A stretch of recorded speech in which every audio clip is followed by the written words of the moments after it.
Hello, and welcome to the second episode in this ultimate guitar series for beginners that I started. Thank you very much for watching. In today's lesson, what we're going to cover is the chromatic scale, what it is, why you need to learn it, and why it's really, really important. And then we're going to move on to the minor pentatonic scale, which is just a pattern or just a series of notes that you can start to practice to get your dexterity as well as your finger strength and just your ability to move around the fretboard a little bit better. Okay, so starting with the chromatic scale. What is that? So the chromatic scale is the entire spectrum of notes that are available to you in music. Okay, we have 12 notes in the chromatic scale. 12 notes in the entire musical library, essentially. We have 7 letters of the alphabet as well that is used in musical notation. So we've got A, B, C, D, E, F, and G. Okay, now that obviously only makes up 7, so where does the 12 come from? Well, 5 of those notes have things called semitones or sharps. So you might have heard someone say, play an A sharp or a C sharp or something like that, and that is just a slightly different pitch. 2 of the notes in the alphabet do not have sharp values, and that's also very important to know. And it's also really easy to remember because you can just remember the word B as in B, E. B and E do not have sharps. Okay, all the other letters have sharps. So A has sharp, C, D have sharp, F and G have sharp. B and E do not have sharps. So what we're going to do is we're going to learn the notes, the 12 notes on our top string of the guitar. Now, learning it on the top string of the guitar is just really, really important because this is where a lot of scales and chords are generated from. They're generated from the top string. Okay, so knowing absolutely the notes on the top string of the guitar is very, very important, and it's going to unlock a lot of things for you as well, and it's going to allow you to move around the guitar much faster and just be more knowledgeable about what you're playing. So it is very, very important. So the first thing that I want to do, we're not going to go too in depth into the reasons and things like that. I just want to show you what the notes are, just so you can start there. Just start learning what each fret means. So I'm just going to quickly run through them.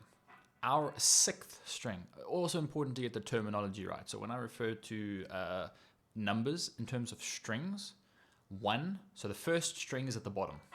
Okay, then it's the 2nd string, 3rd string, 4th string, 5th string, and then 6th string is the one at the top. Okay, so if I play the 6th string in the open position, meaning I don't fret anything, right? I just play the string like that. That is an E.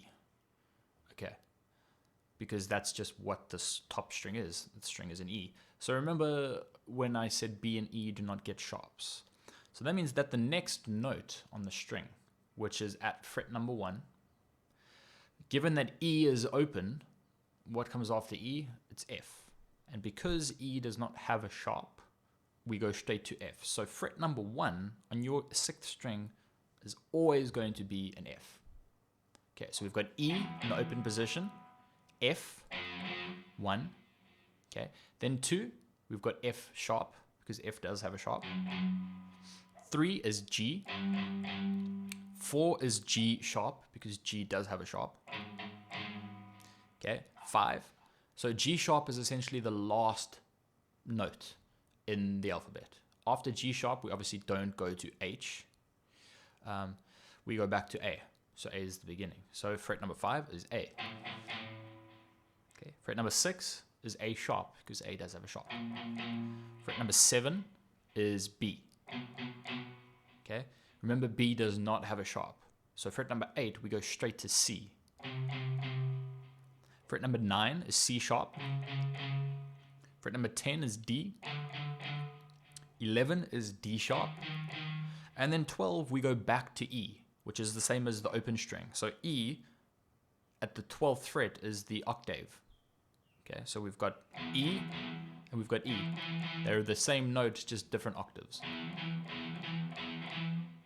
Okay, so those are your notes along the top string of the guitar. So let's try and form a visualization pattern to get that a little bit easier to remember.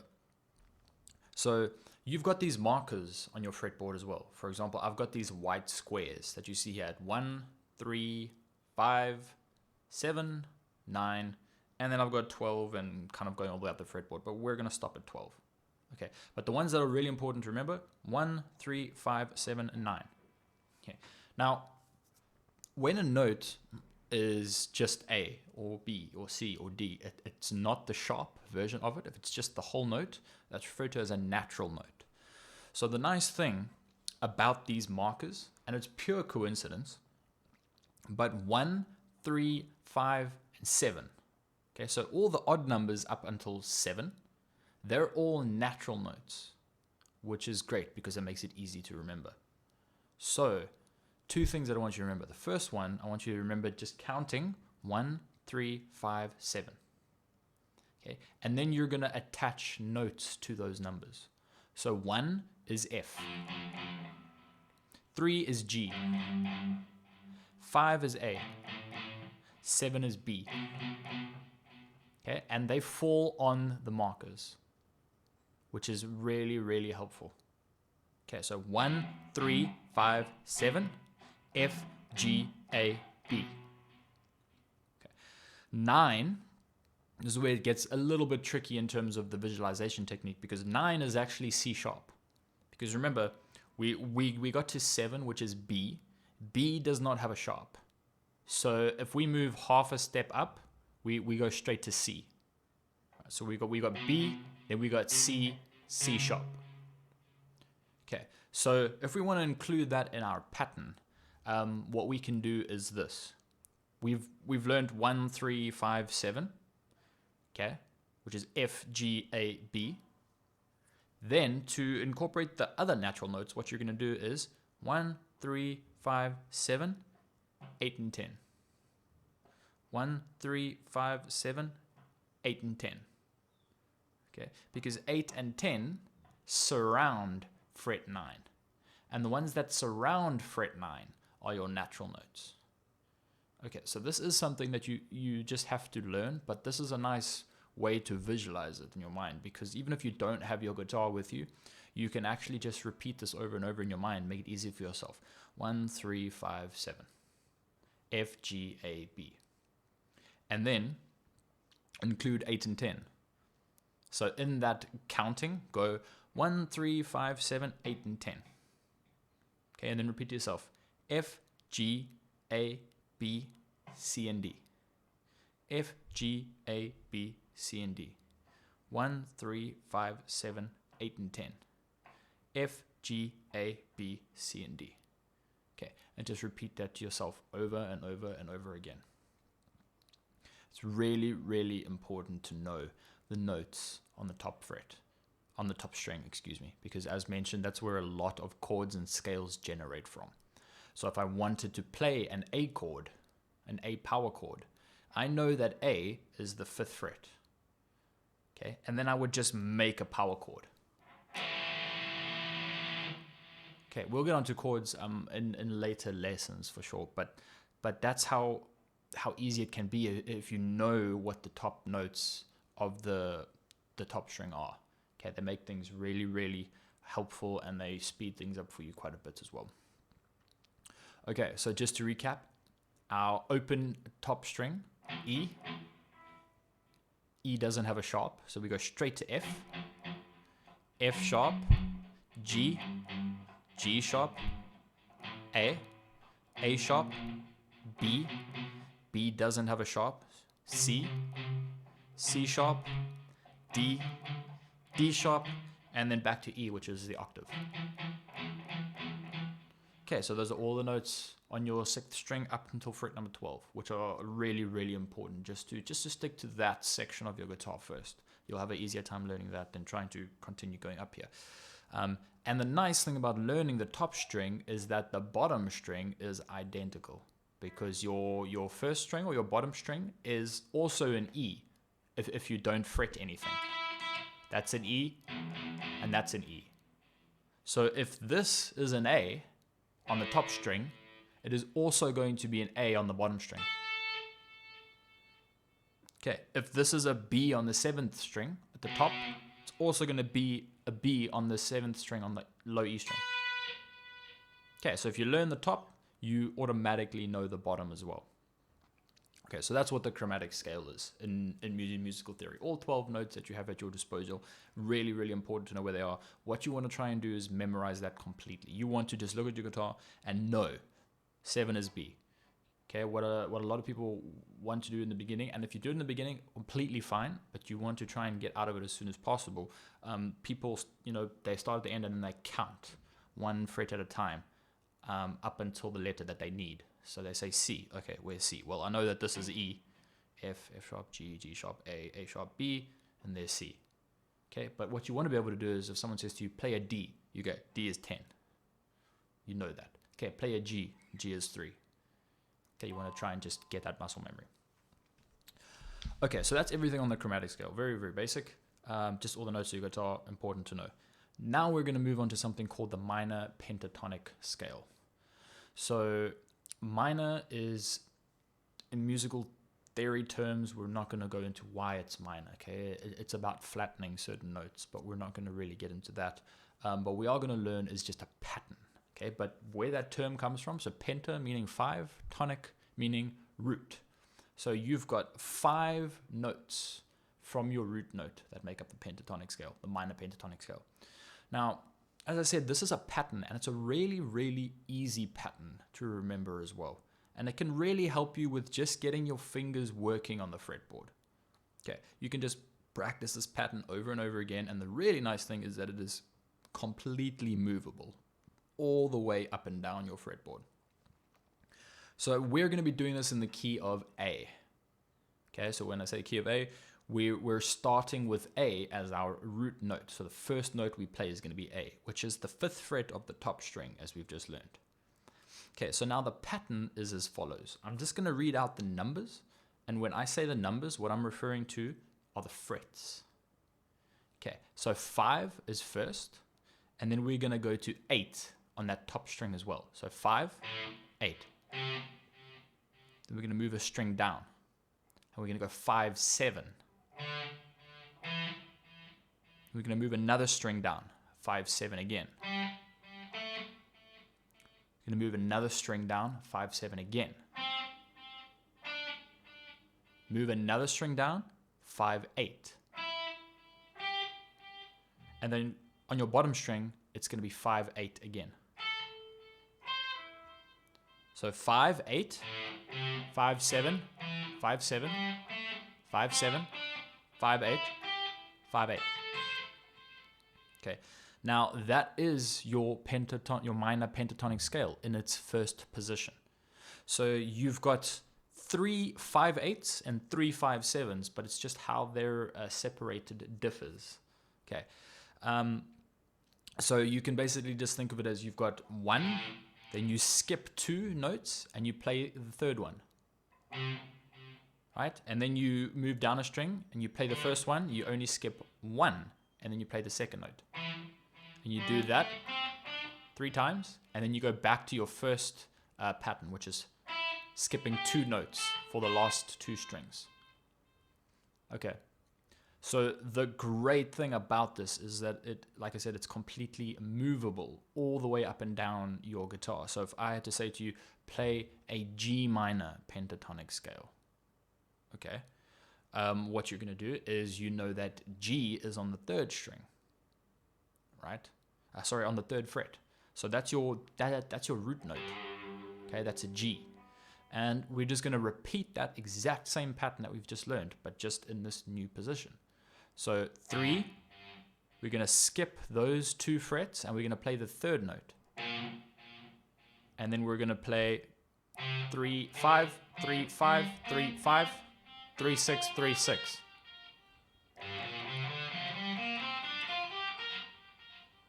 I can do that anywhere. Back to A. Could go to F. I could go to C sharp.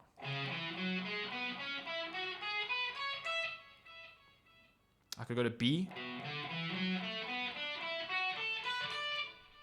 Those are all minor pentatonic scales in their different keys. Okay, and the really nice thing about this is that you could put on a backing track. Say you found a backing track in G minor. Well, then you can use those notes found in the G minor pentatonic scale just to play along and just to experiment and improvise with.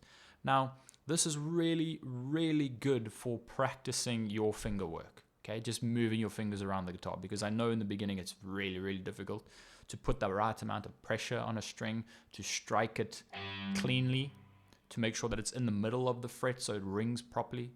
Okay, all of these sorts of things.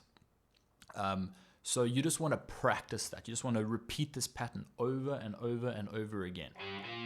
Just paying attention to all of those small details, trying to hit your fret in the middle, in the center of it, getting the note to ring out correctly. And another thing I'd like to mention is that if you want to play 4 notes in a row, so let's say I want to play fret 3, 4, 5, and 6. Okay, when you're doing something like this, what you want to do is you want to use all of your fingers. Okay, you need all 4 fingers, because something like your pinky in everyday life doesn't really get a lot of strength or dexterity. You don't have to do many technical things with your pinky, so it doesn't really get developed as well as your other fingers. So what you'll find with guitar, if you're beginning with it, you tend to not want to use your pinky too much. Okay, so it's really important in the beginning to incorporate your pinky and build up that strength. So if I want to play these notes, 3, 4, 5, and 6, I want to play them with each finger.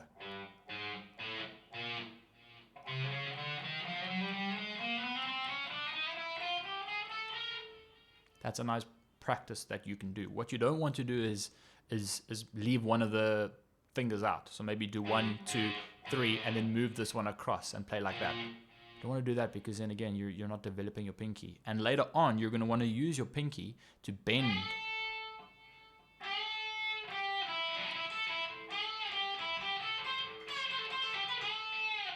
And if you haven't developed your pinky at all, you're going to really struggle to bend that. And you're going to account for that with your ring finger. But your ring finger is obviously further apart than where your pinky would be. Your pinky is easier to reach that note, but you're going to use your ring finger. And your ring finger is going to be stronger, and you're going to get a better bend out of it. But if you practice with your pinky, you will get that same bend. It's just about practice. Okay, so that's your minor pentatonic scale. As I said, completely movable anywhere up and down your guitar neck. Really useful to know, really versatile. And when you start getting a little better, you don't have to stick to the pattern. You just have to stick to the notes, right? So I don't have to just play it like this. It's quite rigid after a while, but I can use those notes to do whatever I want. I can...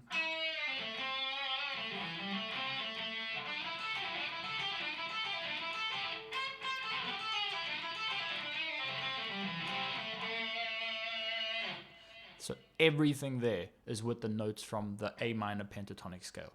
I haven't included anything. They're exactly the same notes, but just how I've arranged them is different.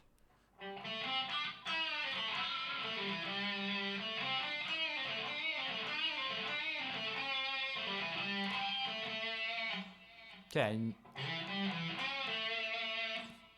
I can do whatever I want with those notes, and I can arrange them in any way that I want. And I can also, again, move it up and down the fretboard, so I can go...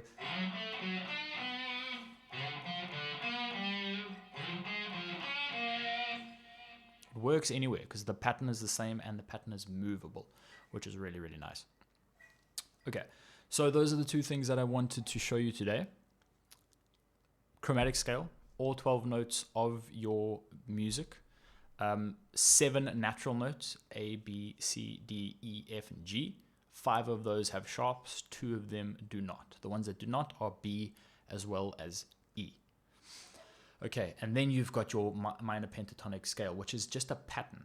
That's all it is. Okay, and if you take fret number 5, 5, 8, 5, 7, 5, 7, 5, 7, 5, 8, 5, 8. And that is completely movable anywhere up and down your guitar, which is why it's very valuable to know. Okay, so thank you for watching if you made it to the end. I really appreciate it. I really hope you learned something as well, and that this was valuable in some way. If you have any questions, please feel free to leave them in the comments, reach out to me on Facebook or anything like that. I also stream pretty much every evening on Twitch, so if you ever want to come through there, have a chat, check out what's happening. I play games, I design things in software, I do kind of a whole bunch of different things. I also play music occasionally as well. So if you think I deserve a follow, I would really appreciate that, as well as anything like a subscribe on YouTube. That would be amazing. Otherwise, I'm going to be doing this series once every week. So if you find it interesting, I will see you next week. And thank you very much.